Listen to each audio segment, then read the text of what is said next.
ডিম পিঠা, এটি হলো ডিম পিঠা।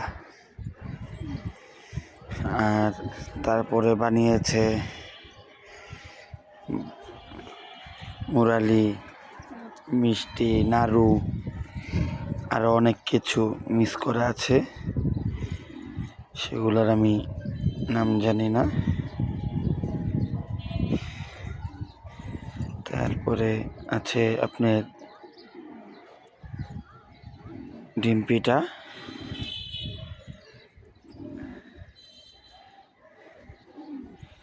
তারপরে হলো তালের আঁশ, তালের বীচের ভিতরে যেগুলো থাকে এগুলা।